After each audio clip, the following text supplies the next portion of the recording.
Exaltado sea tu nombre, Señor. Bendito entre todo nombre. Tu nombre es el más exalto. El nombre de Jesucristo es el nombre dado por encima a todo nombre, el único digno de ser adorado y alabado.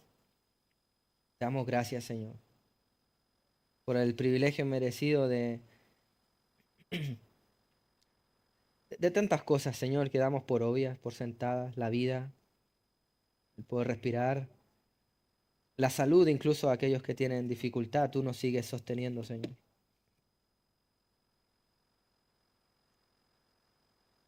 Pero más allá, algunos de nosotros tenemos el privilegio de poder darte gracias por la salvación ofrecida solo en Jesucristo, con el conductor de la fe, Señor, pero por la obra plena de Jesucristo en la cruz te damos gracias por su sacrificio y porque nos podemos beneficiar libre y gratuitamente por su obra, por quién es Él.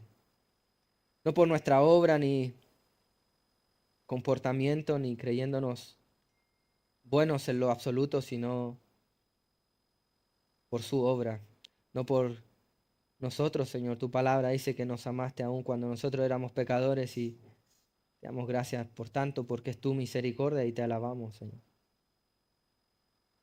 Y pedimos, Señor, que esta salvación sea extensible, traiga, Señor, a más personas a tu redil, a tu rebaño, a tu iglesia. Señor, que tú traigas salvación genuina, de corazón real y no superficial. No solo queremos un cambio de comportamiento y de conductas o de normas impuestas por una religión, sino que queremos, Señor, que nuestro corazón te ame y producto de ese amor real y genuino, Señor, haya un obrar diferente en nuestras vidas.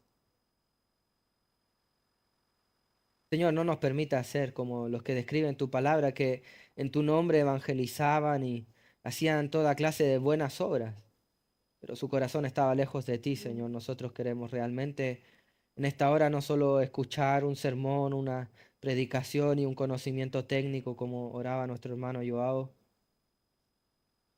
sino, Señor, queremos realmente escuchar tu voz, tu palabra, lo que tú dijiste, tu mente, tus propósitos, tus deseos, Señor, tus preceptos, tu ley. Ayúdanos, por tanto, Señor, a poder concentrarnos, prestar atención y que el Espíritu Santo nos dé el entendimiento necesario para poder abrazar y amar tu verdad.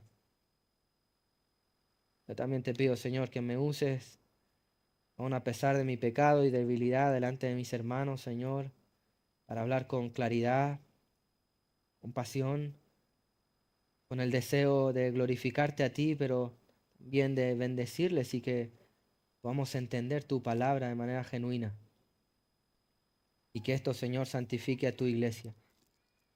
Somos conscientes de nuestras muchas faltas y fallas y en tantas cosas que debemos madurar, nosotros siendo una congregación joven y una congregación aún con falta de madurez en tantas áreas, Señor.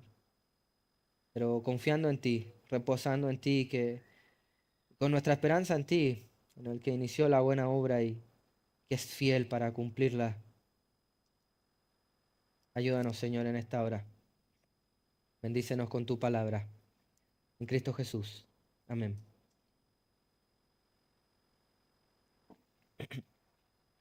La semana pasada tuvimos el agrado, ¿verdad? Como algunos de vosotros sabéis y muchos de vosotros estuvisteis presentes, de poder celebrar un culto especial, un culto de bautismos, ¿verdad? Tuvimos el privilegio de tener un culto especial y poder glorificar al Señor puntualmente por su obra muy graficada en la vida de aquellos que habían sido bautizados. Mucha emoción, algunas lágrimas de gozo también y nos gozamos por eso, ¿verdad? Esa fue la reacción de la congregación y realmente es que es conmovedor, no es un problema la emoción, todo lo contrario, realmente es animante, es estimulante para nosotros en la fe, ver concretamente cómo el Señor ha estado obrando en el corazón de algunos hermanos.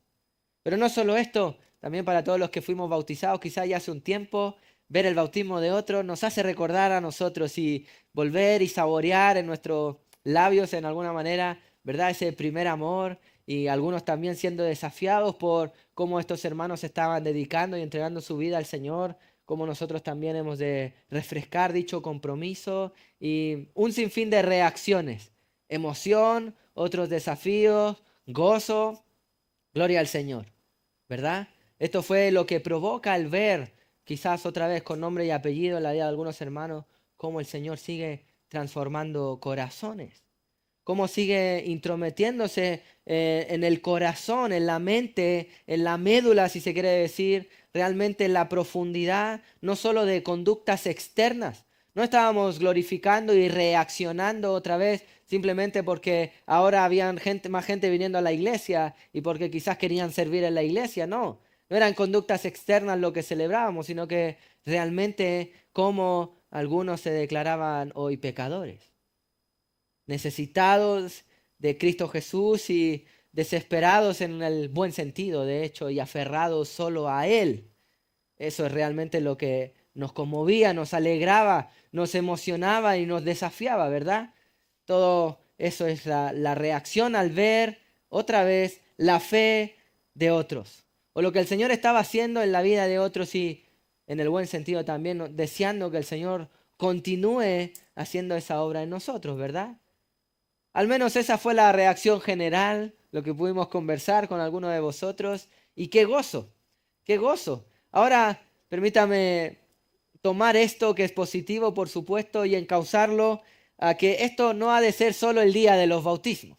No hemos de emocionarnos y alegrarnos y gozarnos y aún ser desafiados por la fe de otros, solo el día en que hay un culto especial y donde algunos entran al agua y podemos recordar y ver quizás de manera gráfica con nombre y apellido la fe de otros, sino que esto ha de ser una constante cotidiana en la vida de la iglesia.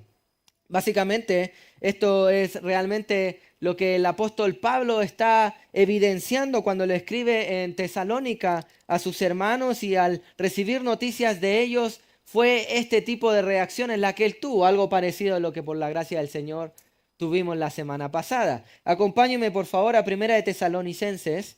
Seguimos en nuestra serie de predicaciones sobre toda la carta y estamos ya por el capítulo 3 y estaremos considerando en esta mañana todavía, puntualmente de los versículos 6 al 10. Primera de Tesalonicenses, del versículo 6 al 10 leemos así.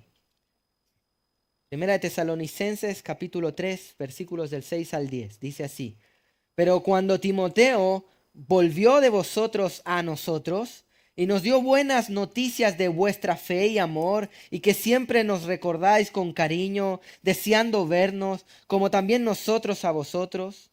Por ello, hermanos, en medio de toda nuestra necesidad y aflicción, fuimos consolados de vosotros por medio de vuestra fe. Porque ahora vivimos, si vosotros estáis firmes en el Señor. Por lo cual, ¿qué acción de gracia podremos dar a Dios por vosotros, por todo el gozo con que nos gozamos a causa de vosotros delante de nuestro Dios? Orando de noche y de día, con gran insistencia, para que veamos vuestro rostro y completemos lo que falte a vuestra fe. Pues muy bien, tenemos, como sabéis, el contexto general, el amado y el ejemplar apóstol Pablo, escribiéndole a la iglesia de Tesalónica. Como podemos saber y teníamos y hemos estado estudiando desde el comienzo de esta carta, Pablo le escribe a los tesalonicenses después de una abrupta salida. Hechos capítulo 17 nos relata que Pablo llegó a los tesalonicenses después de estar preso en Filipo, salió así algo como arrancando rápidamente de Filipo, llega a Tesalónica y estuvo 3 días de reposo. Esto significa 3 sábados, es decir, 3 semanas. Tan solo en 3 semanas Pablo estuvo compartiendo con ellos y se plantó lo que hoy conocemos bíblicamente como la iglesia ejemplar, una iglesia modelo. Siempre traemos esto a la mente. Algunos dicen, ¿tan solo en 3 semanas se plantó la iglesia ejemplar? ¿La iglesia modelo? Sí. Ahora considere lo siguiente.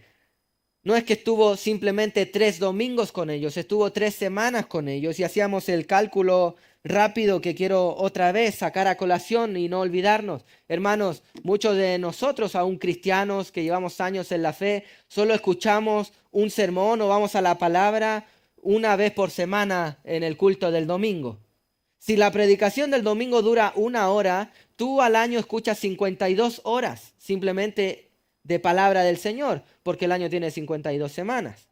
Ahora, considera que Pablo, por ejemplo, en Timoteo, exhorta a Timoteo a que ha de predicar a tiempo y fuera de tiempo, a hora y fuera de hora. Realmente esto sería como irse a un retiro intensivo de 3 semanas con el apóstol Pablo y ser expuestos a la palabra, algo lo que más o menos lo que podríamos decir que vivieron los hermanos en Tesalónica.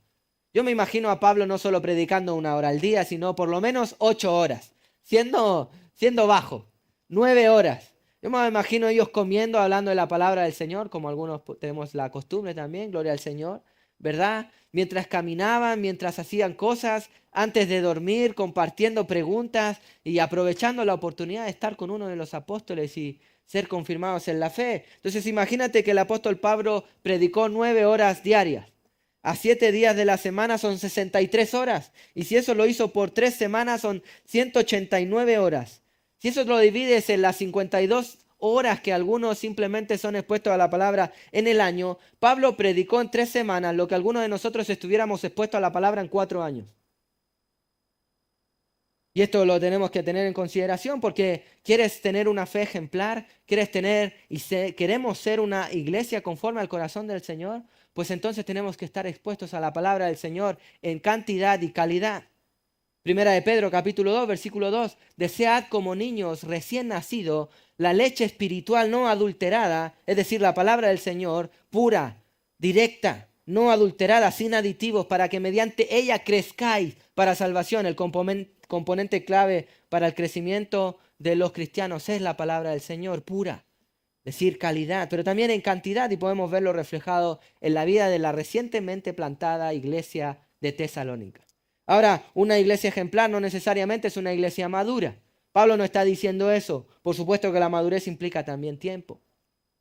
Pero Pablo en el capítulo 17 está elogiando desde tempranamente la fe de los tesalonicenses y hemos estado viendo capítulo 1 cómo él da gracias por los frutos espirituales y él estaba dando gracias durante todo el capítulo 1 por las evidencias de salvación que tenía en la vida de los tesalonicenses, sus frutos espirituales, versículo 3. Por la certidumbre comprobada de una vida transformada, versículos 4 y 5, el testimonio bíblico ejemplar, versículos 6 y 7, por la vocación que tenían por la predicación del Evangelio estos hermanos, versículos 8 y 9, el capítulo 1. Otra vez, y ellos tenían una esperanza en Cristo, estaban esperando el regreso de su Señor, versículo 10, es decir, muchas evidencias acerca de la salvación de los tesalonicenses. ¡Qué bendición! Que el apóstol Pablo pudiera agradecer así de la iglesia en Tesalónica. Ahora imagínese usted lo siguiente, nos visitara el apóstol Pablo. ¿Será que podría dar gracias por estas mismas cualidades si viera nuestra iglesia?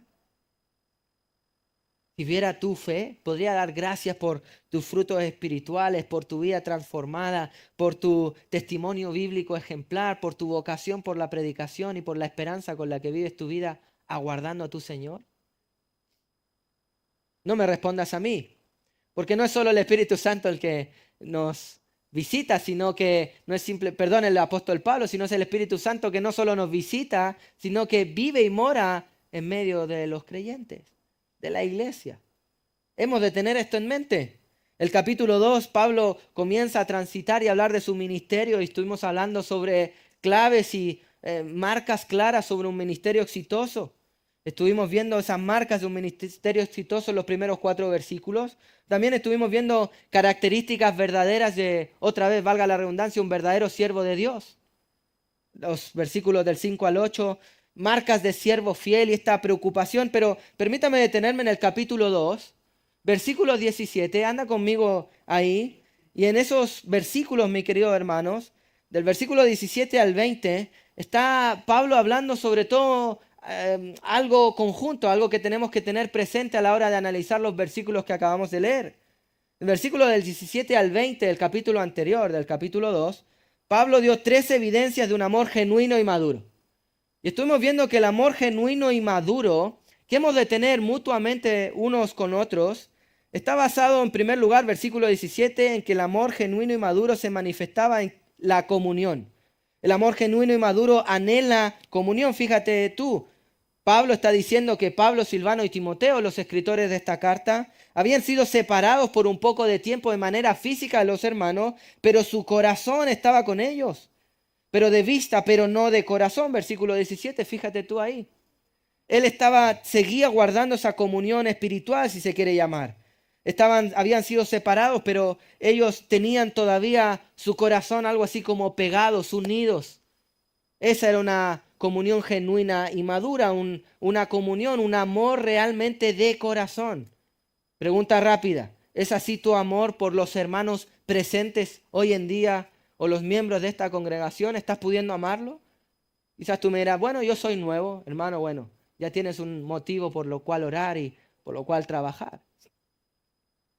Bueno, yo llevo más tiempo. Bueno, yo te pregunto de manera adherente, ¿es tu comportamiento amoroso, preocupado, real o eres indiferente?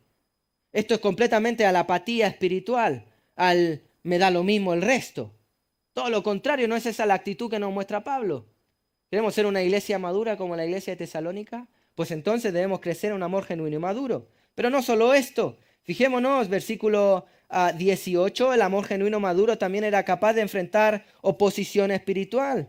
Por lo cual quisimos ir a vosotros ciertamente una y otra vez, pero Satanás nos estorbó. Pablo tenía desafíos espirituales, sin embargo extremó recursos, decidió quedarse solo y enviar a Timoteo aún para ir a saber y poder superar esos dos obstáculos espirituales. Algunos de nosotros simplemente nos refugiamos en decir, bueno, no quiero ser hermano porque no me coinciden los tiempos, punto, se acabó.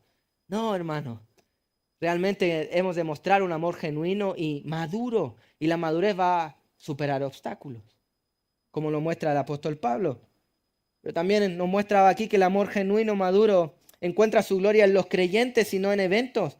Pablo en el versículo 19 muestra que cuál era su esperanza, su gozo, cuál era su gloria. Realmente pregunta ahí de manera retórica, ¿no sois vosotros delante de nuestro Señor Jesucristo en su venida? Versículo 20 lo deja claro, vosotros sois nuestra gloria y gozo. Pablo está emocionado, está motivado, está deseando crecer espiritualmente en una iglesia, pero no en que sea un evento más grande.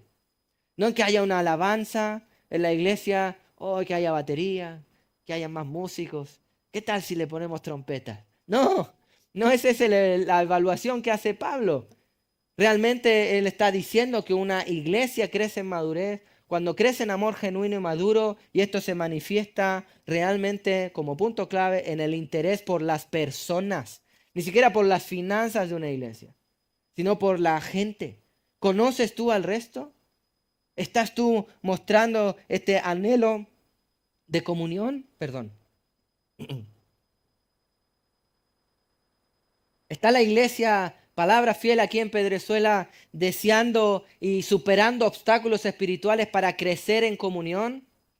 ¿Es tu preocupación máxima en el servicio a todos nosotros los que tenemos el privilegio de servir en esta iglesia? ¿Ese es nuestro deseo genuino o simplemente quiero hacerlo bien porque a mí lo que me importa es hacerlo para el Señor? Bueno, pero si tú amas al Señor, tú amas lo que Dios ama y Dios no ama a la gente. ¿Dios no ama a su iglesia? ¿Amas tú a los creyentes? Esto es importante, hermano, porque esto es lo que Pablo está poniendo como antesala para luego ir al capítulo 3 y como estuvimos viendo la semana pasada, estuvimos viendo que habían 3 acciones esenciales de el cuidado espiritual fiel. Pablo estaba mostrando preocupación real. Vimos la semana pasada en el capítulo 3, la semana anterior que estuvimos hablando de Tesalónica, estuvimos viendo que habían 3 acciones esenciales de un cuidado espiritual. Un cuidado espiritual que no solo el pastor ha de tener por la iglesia, sino todos los miembros de la iglesia por todos los miembros de la iglesia. Otra vez, esto es mutuo, es un cuidado afectivo, y que no solo tenemos con nuestra pareja, nuestro marido, nuestra esposa, no solo que tenemos por nuestros hijos, sino, hermano, hemos de tener algo más amplio y es el reino de Dios. Es el reino de Dios. Y el reino de Dios no solo es el reino de tu casa. Por supuesto, desde ahí inicia. Esa es la prioridad. Esposa, esposo, hijos, etc. Pero el reino de Dios es algo mucho más amplio. Hermano, el reino de Dios es tu iglesia completa. Pero el reino de Dios no es solo la iglesia completa, sino es los que han de ser de la iglesia por la predicación de la iglesia, pero que todavía no son de la iglesia. Decir por Pedrezuela. El reino de Dios es más grande que Pedrezuela. Es la Sierra Norte.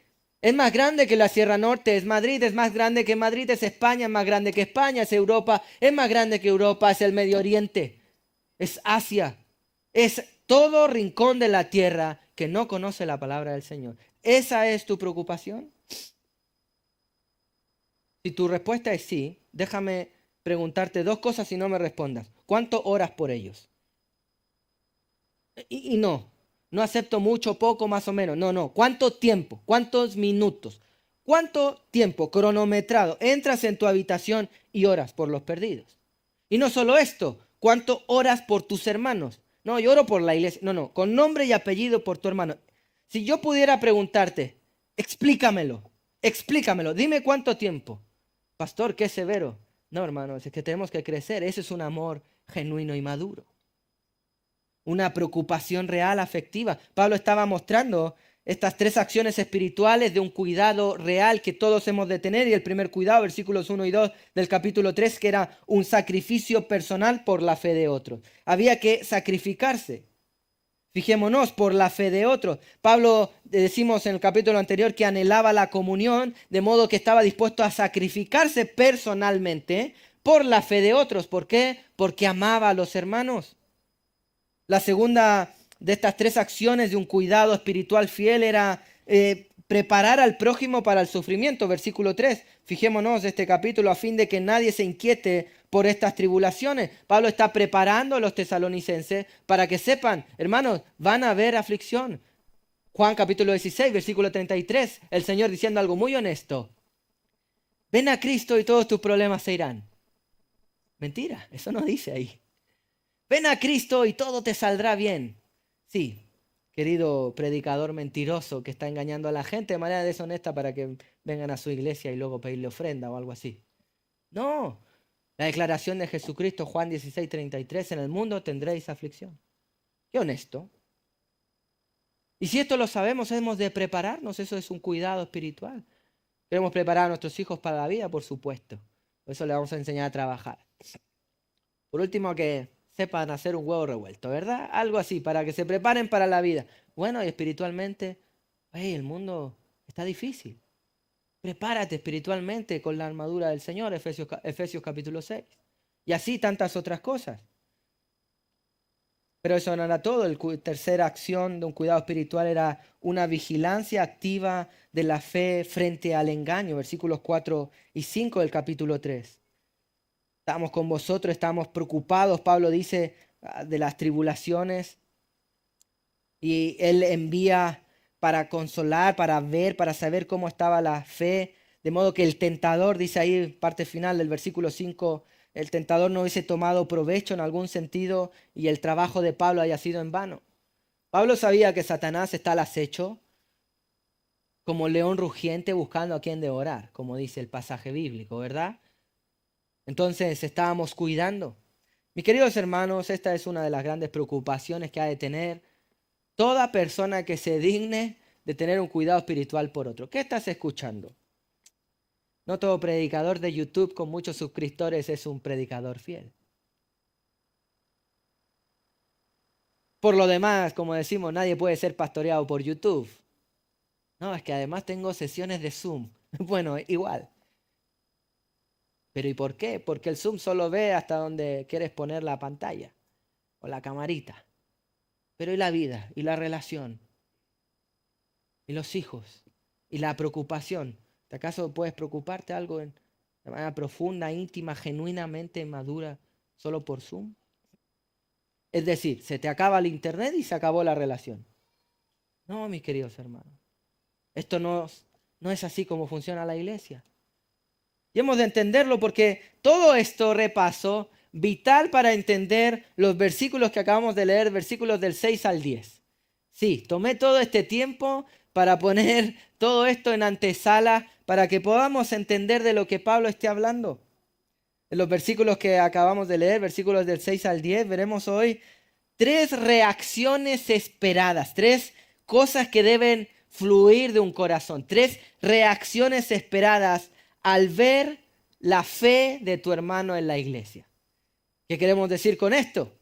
Vamos a estar viendo tres reacciones, tres cosas que debieran ser naturales, tres cosas que debieran fluir, tres cosas que debieran ser algo realmente genuino del corazón, de tu propio corazón, al ver la fe de tu hermano. Ojo, dije bien, al ver la fe de tu hermano. Y el primero de estos tres reacciones, esperadas al ver la fe de tu hermano es gozo. Lo primero que debiéramos o que debieras tener al ver la fe de tu hermano es gozo. Pero gozo, ¿por qué? Te lo explico así, versículo 6, por la fidelidad de su fe. Mira el versículo 6, sabemos, dice, pero cuando Timoteo volvió de vosotros a nosotros y nos dio buenas noticias de vuestra fe y amor, y que siempre nos recordáis con cariño, deseando vernos como también nosotros a vosotros. ¿Cuál era la situación aquí? Pablo salió abruptamente de Tesalónica, no supo por alrededor, sabemos, de un año y medio de sus hermanos en Tesalónica, pero su corazón no estuvo divorciado de sus hermanos en Tesalónica. Él tenía una preocupación, como estuvimos viendo, una preocupación que decidió sacrificarse a sí mismo, extremar recursos, superar desafíos. Mandó a Timoteo, anda a ver cómo están los hermanos en Tesalónica. Y no les mandó a ver si ya eran más en la membresía, si la alabanza ya tenía trompetas y baterías. No, les mandó a ver que la fe. ¿Cuáles son las noticias que trajo Timoteo? La iglesia seguía creciendo, seguía viva. Pablo aquí se goza por la fe de los hermanos en Tesalónica. Cuando Timoteo volvió, trajo buenas noticias. Fijémonos ahí, nos dio buenas noticias. Ahora, permítame simplemente hacer un alcance. Dice ahí, cuando Timoteo volvió de vosotros a nosotros, cuando regresó, básicamente, nos dio buenas noticias. Nos dio evangeliomai. Esa es la palabra original. ¿Qué estoy diciendo con esto? No tratando de hacerme el listillo con vosotros. Evangeliomai.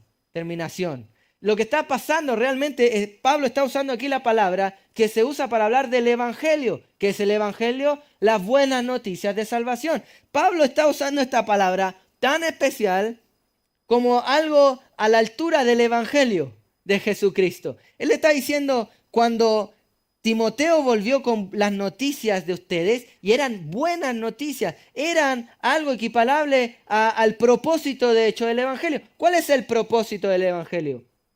Lo voy a decir así. Timoteo capítulo 1, versículos del 1 al 4, puedes leerlo ahí en tu casa.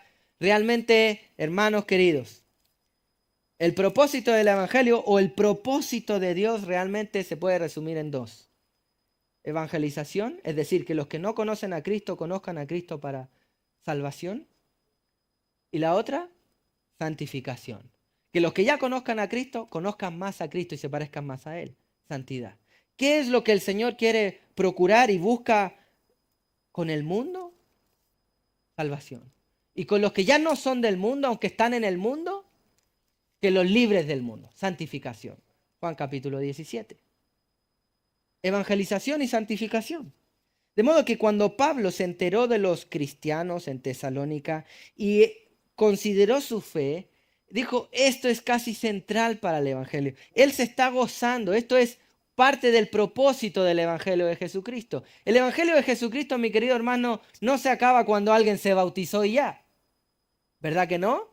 El evangelio de Jesucristo no simplemente dura mientras tú no eres cristiano y luego, por la gracia del Señor, eres salvo y ya. No. El evangelio de Jesucristo, el reino de Jesucristo, ha de seguir creciendo en nuestros corazones por la gracia del Señor, aún para todos aquellos que ya somos salvos. ¿Cómo? ¿De qué manera? Santificación, como fue el caso de los tesalonicenses. En otras palabras, en que tu fe crezca.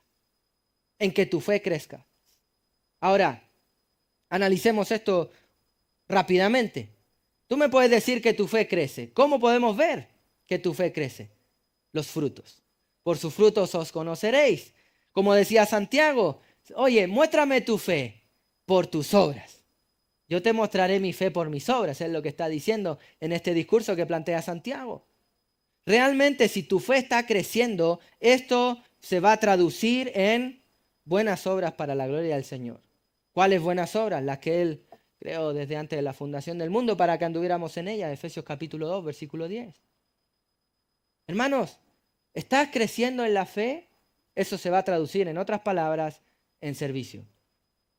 En servicio a la iglesia. Y esto es básicamente no simplemente apuntarte a los que hacen la limpieza a la iglesia, apuntarte a algún ministerio a la iglesia, no. Como hemos estado viendo, no es simplemente una acción vacía que la hacemos para el aire y luego le decimos que es para Dios. No, es un servicio genuino, amoroso, maduro para la vida de otros. ¿Por qué barre el que quiere barrer la iglesia? Porque quiere que esto esté preparado para sus hermanos, que no hayan estorbos. ¿Por qué nuestros queridos hermanos que están semana tras semana con el sonido ponen los versículos aquí? ¿Para qué? Para que tú puedas concentrarte en la palabra del Señor y no hayan distracciones en tu mente dentro de la medida de lo posible. ¿Por qué? Por amor a los hermanos. No es simplemente para que los aplaudamos. Oh, qué bien hacen el sonido. De hecho, nadie hace eso, ¿verdad? Y tampoco lo tienen que esperar. Cuando lo hacen mal, sí, ya todos miran para atrás. Eso es Ellos lo saben. Están preparados para esas miradas con rayos láser, ¿verdad? ¿Por qué lo hacen? ¿Por qué debieran hacerlo? ¿Cuál debe ser la motivación del corazón? Servicio. Y otra vez, cuando esto está pasando, volvemos al punto, lo que va a pasar es que la fe de los cristianos va a crecer. Y cuando tú miras la fe de otros cristianos, ¿qué debe producir en tu corazón? Gozo. ¿Gozo por qué? Gozo por la fidelidad de la fe de ese cristiano a su Señor. Esto es estimulante. Eso es parte de los propósitos de congregarnos. ¿Por qué nos congregamos? Bueno, en la Biblia hay sobre 39 mandatos de los unos con los otros, de los cuales al menos 32 de ellos se cumplen sí y solo si te congregas presencialmente. Como por ejemplo, estimularnos en la fe los unos con los otros. ¿Quieres ser un estímulo en la fe de tu hermano? Crece espiritualmente. Porque esto tiene dos lecturas. Tú, cuando miras a tu hermano, ¿cuál ha de ser tu reacción? Analizar su fe, en el buen sentido, no con una vara de juicio, sino que, qué bien, este hermano está creciendo. ¿No es eso lo que pasó con los bautismos, como decíamos en la introducción? Semana pasada vimos cómo el Señor estaba creciendo en el corazón de gente que incluso antes no era creyente o no era salva. ¿Y eso qué pasaba con la congregación? Era un estímulo, era un gozo. ¿Por qué? Por ver su fe, no por ver que se estaban echando un chapuzón cristiano o algo así. ¿Verdad? No, nos da lo mismo si se mojan o no. ¿Por qué era el estímulo? ¿Por qué nos daba gozo? Al ver su fe. Ahora, el punto es esto, que esa ha de ser la reacción natural. Pero quieres que tú también provocar esa reacción en la vida de otro. Piensa tú, si otro ve tu fe, ¿puede gozarse? Déjame darte algunos ejemplos negativos en este sentido para entender bien. Mira, mi querido hermano, imagínate bien una persona, acaba de divorciarse o lo que fuese, está en pecado, tiene problemas con sus hijos, sin embargo tiene trabajo, no hay problema laboral ni económico, ni mucho menos, y viene a la iglesia, ¿y qué tal está? Bien. ¿Realmente nos podemos gozar de ese bien? Pues no, porque puede irte todo en orden económicamente, pero lo que nos da gozo o no, o tristeza en algún sentido, es ver la fe de otro. Nadie puede decir que su fe va bien cuando acaba de, por ejemplo, sufrir un divorcio. Imposible. Estás partido. ¿Por qué? Porque Dios lo vio como uno, el matrimonio. ¿Podemos gozarnos de eso, por ejemplo? No. Por lo tanto, ¿qué hemos de procurar? Santificación. No por el que dirán, sino también para no ser nosotros piedra de tropiezo a la fe de otros. Sino todo lo contrario, ser un estímulo, ser fuente de gozo para otros al ver mi fe genuina creciendo con el Señor. ¿Te das cuenta? Eso es lo que está diciendo Pablo. Pero esta no era la única reacción que tuvo Pablo al ver a los hermanos en Tesalónica. La primera reacción que él tuvo fue gozo por la fidelidad de estos hermanos. Qué bien sería que algunos nos visitaran después de años y vieran una congregación más madura, no solo más grande, sino más madura y dijeran, qué gozo, cómo están creciendo, qué gozo ver cómo hay más santidad en la iglesia Palabra Fiel en Pedrezuela. Esta no es la única reacción que tuvo Pablo. Pablo tuvo una segunda reacción. La segunda reacción esperada de todo cristiano ha de tener al ver la fe de sus hermanos es consuelo. Consuelo. A un consuelo no superficial, sino un consuelo aún en medio de la aflicción. Fijémonos, versículos 7 y 8. Por ello, hermanos, en medio de toda nuestra necesidad y aflicción, fíjese bien, fuimos consolados de vosotros por medio de ¿qué? Vuestra fe.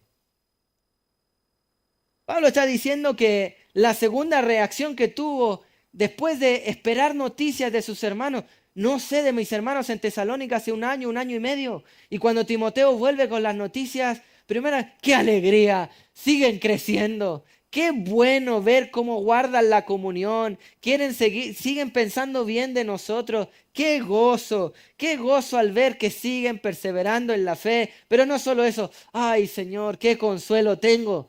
Pablo diciendo, porque aún en medio de mucha aflicción, aflicción que fue compartida, piense usted que Pablo tuvo que salir arrancando de Tesalónica, ser ocultado en la casa de Jasón, Hechos capítulo 17. Jasón, quien era un nuevo creyente en la fe. Toda la iglesia de Tesalónica sufrió y pese a toda esa tribulación, él estaba consolado. Él casi diciendo, mira, no me importa nada de esta aflicción permanente y pasajera. Mi consuelo está en ver que la iglesia sigue firme, aún en medio de toda esta aflicción. Pablo está diciendo algo así como lo que dijo en Filipenses. Filipenses capítulo 1, versículo 12. Quiero que sepáis, hermanos, que las cosas que me han sucedido, paréntesis, él está en la cárcel, han redundado más bien en el progreso del evangelio.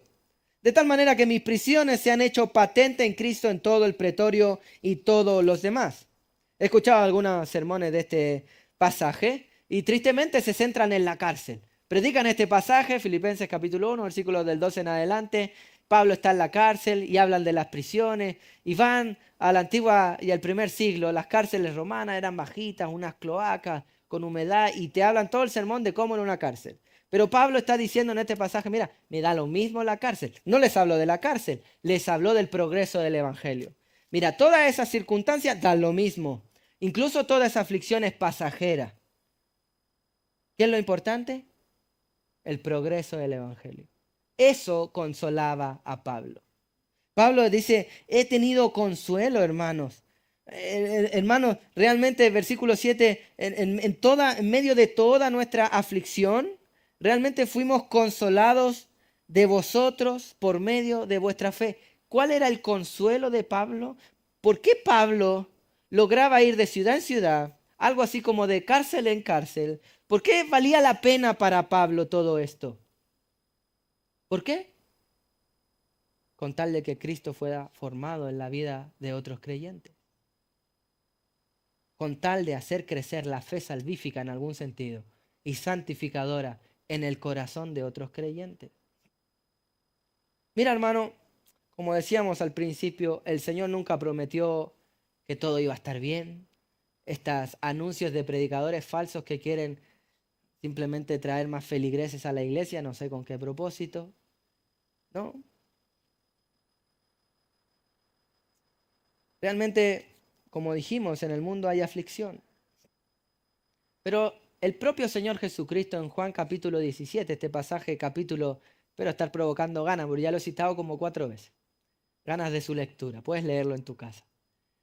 Juan capítulo 17 dice, no te pido que los quites del mundo, sino simplemente que los guardes del maligno, punto. El Señor no ora, no tiene su intención en que no tengas aflicción. El Señor tiene más bien deseo de que aún en medio de la aflicción tu fe se purifique. Santiago capítulo 1, versículo 2, hermanos míos, tened por sumo gozo cuando os halléis en diversas pruebas. ¿Por qué? Porque sabiendo que la prueba de vuestra fe, es decir, la tribulación aún de tu fe o ese momento circunstancial de prueba, de multitud de colores, de diferentes pruebas, de todo tipo, tu fe crezca. Primera de Pedro, capítulo 1. Así como el oro para ser purificado debe pasar por fuego, así también vuestra fe debe pasar por el fuego, la prueba. ¿Para qué? Para que sea purificada. Por medio de la aflicción podemos ver de qué está hecho nuestro corazón. Como diríamos semanas anteriores, el valor de un soldado y también de un soldado de Cristo se prueba en medio de la guerra, en medio del fuego. Ahí podemos ver cómo está la fe de un creyente. De modo que el Señor no está orando para que los creyentes no tengan pruebas, porque eso sería casi sinónimo de que no crezcan, sino que aún en medio de la prueba, aún en medio de la aflicción, puedan seguir honrando a su Señor con una actitud ejemplar. Como los tesalonicenses habían hecho esto, entonces Pablo estaba consolado. Casi como diciéndole, con mucho respeto, hermanos de Tesalónica, me da lo mismo lo que les pase, me importa que sigan perseverando en la fe, eso me consuela. La segunda reacción que debes tener tú al ver la fe de tu hermano es consuelo por ver cómo perseveran en la fe. ¿Qué aliento es eso para la iglesia? Hermano, déjame ponerlo así. Cada vez que tú tienes una aflicción, le das una oportunidad a tus hermanos de la iglesia a que puedan adorar al Señor por medio de ver tu reacción.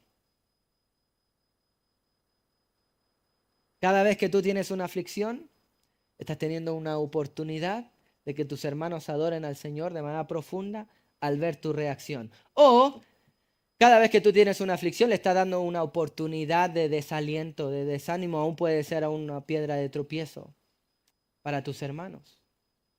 Damos gracias al Señor. Hace no mucho tiempo nos enteramos que un hermano de la congregación iba a ser padre, su hijo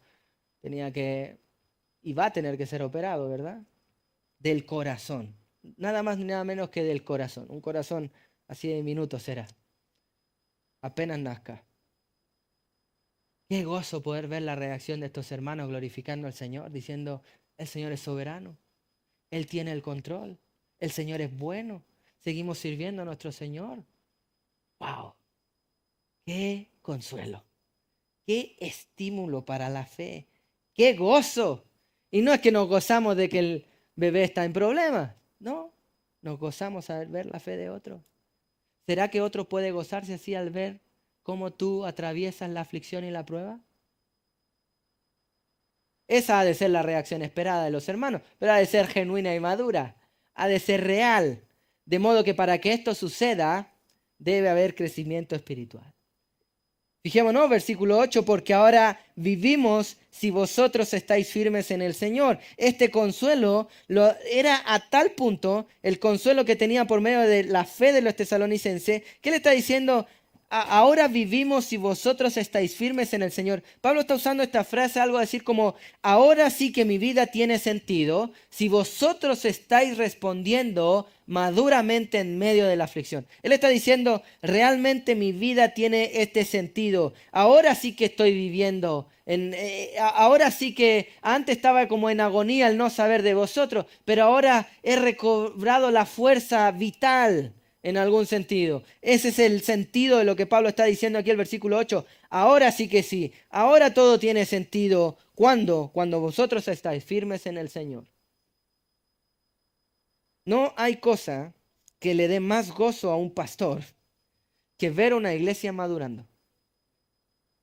Que ver una iglesia que está firme en el Señor, que está creciendo en el conocimiento de la fe, pero también en la práctica obediente a su Señor. ¡Qué gozo! Pero también me temo que no hay cosa más triste que ver una oveja alejándose, con apatía, con pecado, reaccionar y tomar decisiones incorrectas. Es un gozo inexplicable, un estímulo comparado con cualquiera de los mejores estímulos en esta tierra, el ver a alguien siendo bautizado o a un creyente madurando. ¡Qué gozo! ¡Qué consuelo! Ese día el pastor dice, todo vale la pena, ¿verdad? Pero también es triste cuando eso no sucede. qué amargura, qué dolor. Esta ha de ser la reacción de la iglesia, consuelo al ver la fidelidad de otros.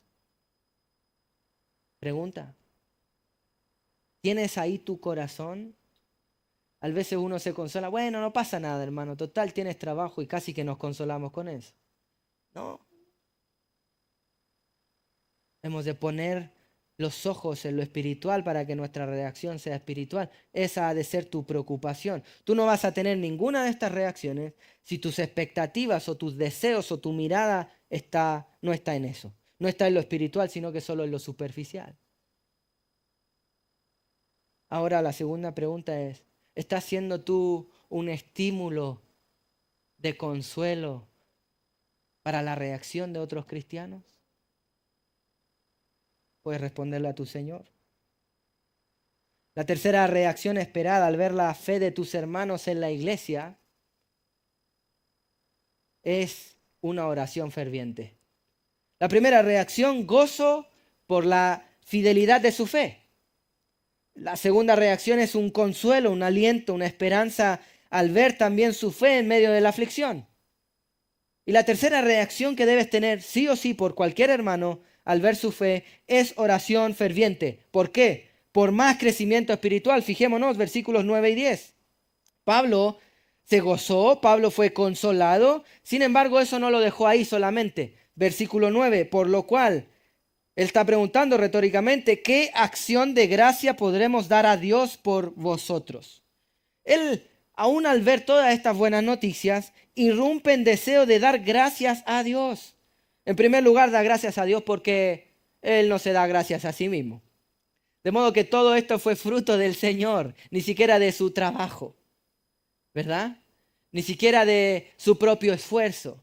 Él da gracias al Señor, hermano. La obra es de Dios, el trabajo es de Dios, las ovejas son de Dios, el ministerio es de Dios, el proceso es de Dios, todo es de Dios. Porque por Él, para Él y por medio de Él son todas las cosas. Colosenses 1:16, Romanos y tantos otros pasajes. Es Dios.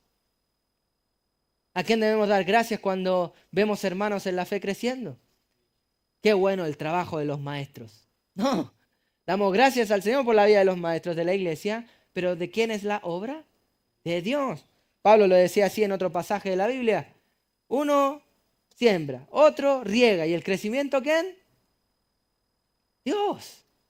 ¿A quién damos gracias? A Dios. Y Pablo, al ver toda esta situación, no está diciendo, qué bueno mi trabajo, qué bien lo hice esas 3 semanitas con los tesalonicenses, ¿no? No, gracias a Dios. Él hace perseverar la fe de otros. Hermano querido, muchas veces olvidamos estos aún de nuestra mente. Sentimos preocupación, quizás no gozo, no tenemos consuelo al ver la fe de otro. ¿Y qué queremos hacer? Hay que hacer algo. O empezamos a cuestionar incluso a los líderes de la iglesia. Espera ahí, alto ahí. Tú no eres más misericordioso que Dios. El proceso es de Dios. Las ovejas son de Dios. Por supuesto hemos de esforzarnos, ser responsables, hacer todo lo que en nuestras manos compete, pero ¿quién da salvación y santificación? Dios. ¿A quién debemos acudir? Primeramente, vamos a decir, si tú no puedes dar gracias a Dios, tú debieras ir a pedir y suplicar a Dios, ¿verdad? Por esta preocupación. Pero ¿a quién debes ir primero? ¿Presentar un reclamo a Dios o una oración en humildad a Dios? Si está todo bien, ¿a quién debes ir primero? Dar gracias a Dios. Siempre vamos a Dios primero. Hermano, clave de la oración. Por supuesto hemos de esforzarnos y hablar de Dios, creyentes y no creyentes. El punto es esto. O estamos hablándole a otros de Dios, o vamos a Dios a hablarle de otros. Lo repito, o estamos hablándole a otros, a las personas de Dios, o vamos a Dios para orar por otros, por alguien. Ese es el punto aquí.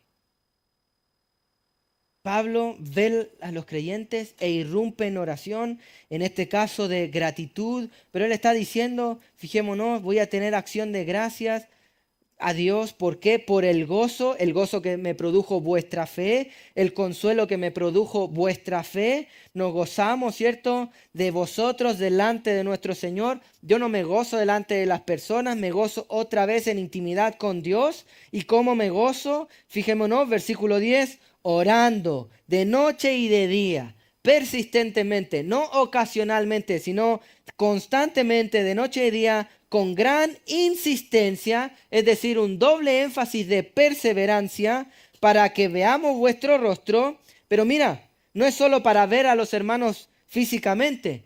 Su mirada siempre es espiritual. Después de haber diciendo, quiero verlos físicamente, quiero ver vuestro rostro, ¿para qué? Y completemos lo que le falta a vuestra fe.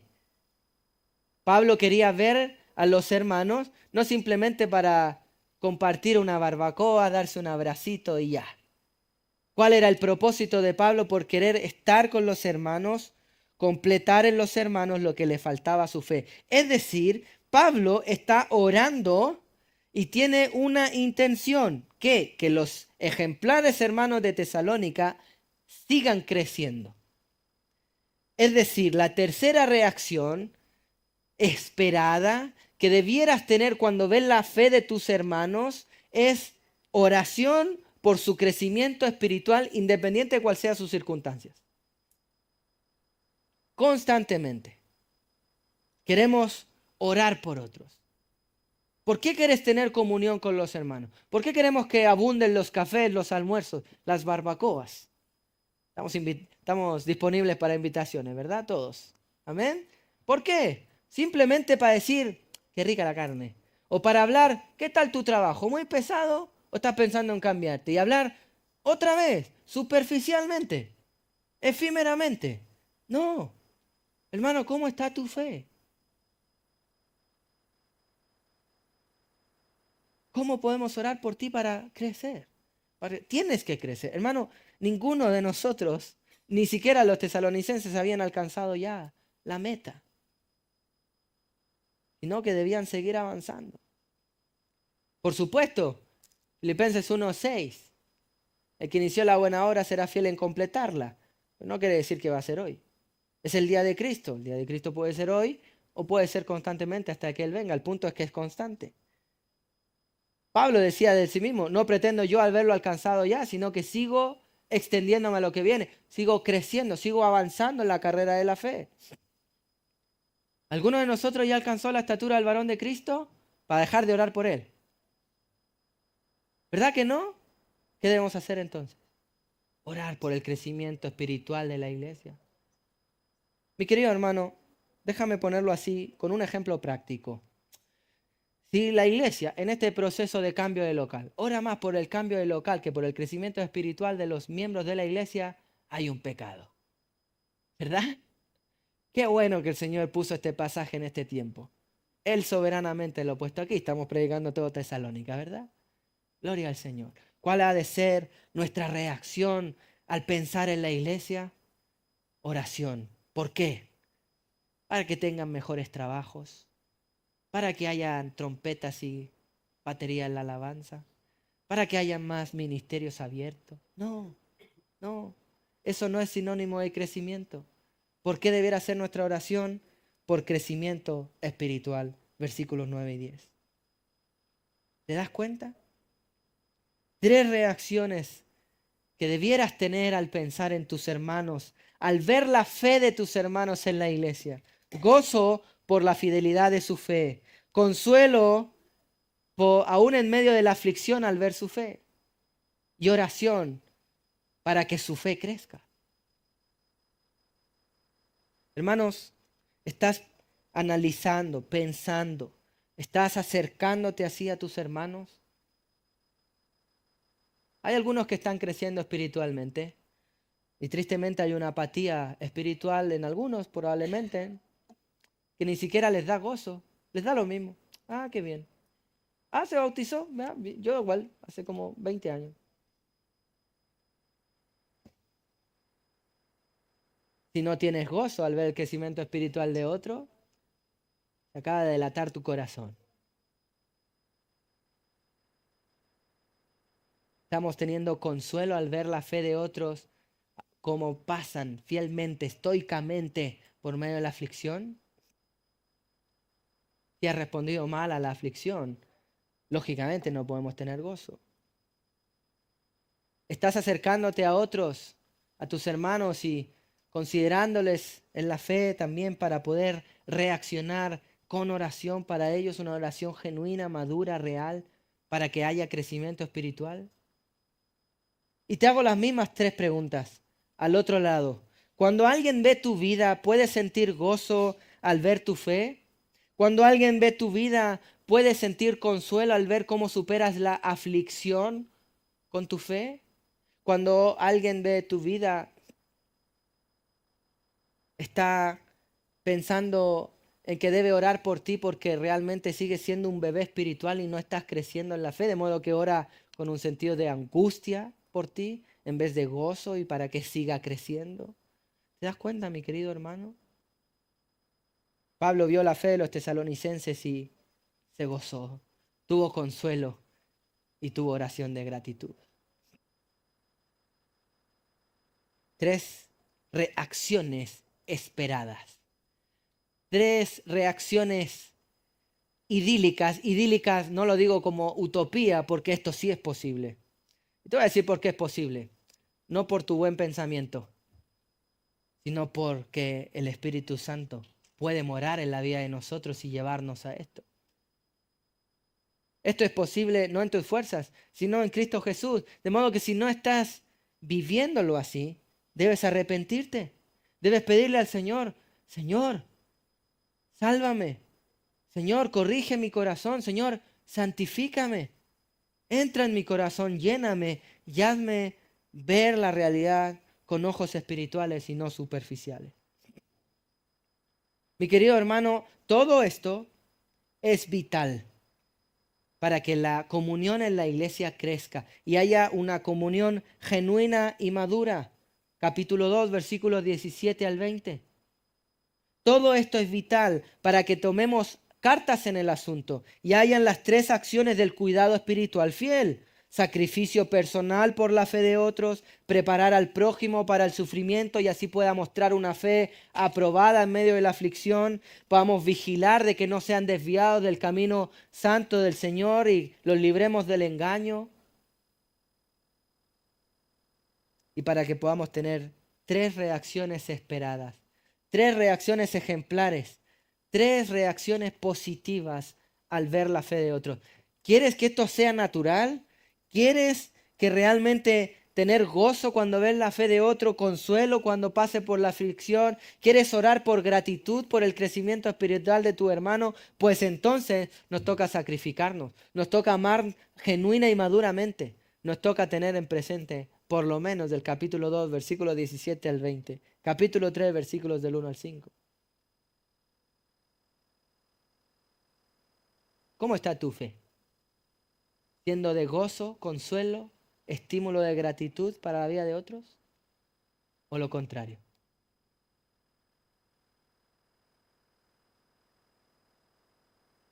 Te invito a orar.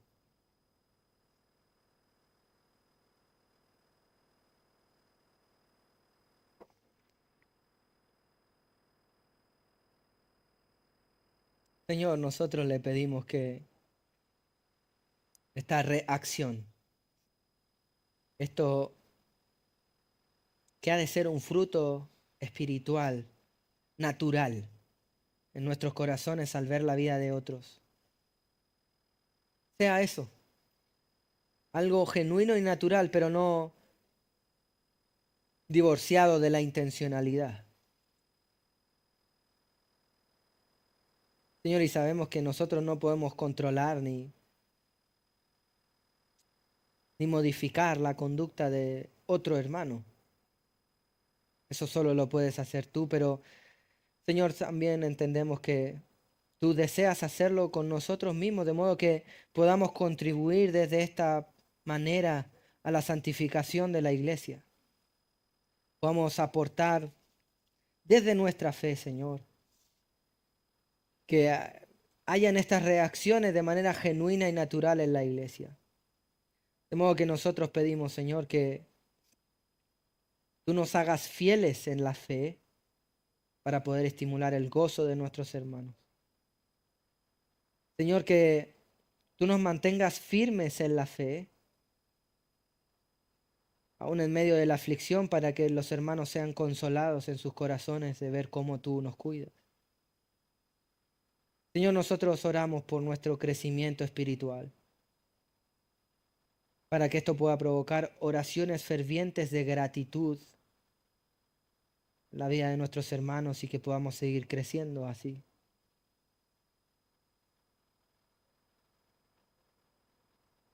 Te pedimos crecimiento espiritual para nuestra iglesia aquí en Pedrezuela, Señor. Señor, líbranos de la apatía. Líbranos, Señor, del individualismo con el cual la sociedad está intoxicada, Señor, y tristemente también se entra dentro de los creyentes. Cada uno preocupado de su cuenta, de su teléfono, de su vida, de sí mismo. Danos amor por otros. Ayúdanos, Señor, a poder poner en práctica 1 Tesalonicenses, capítulo 3, versículos del 6 al 10. En Cristo Jesús. Amén.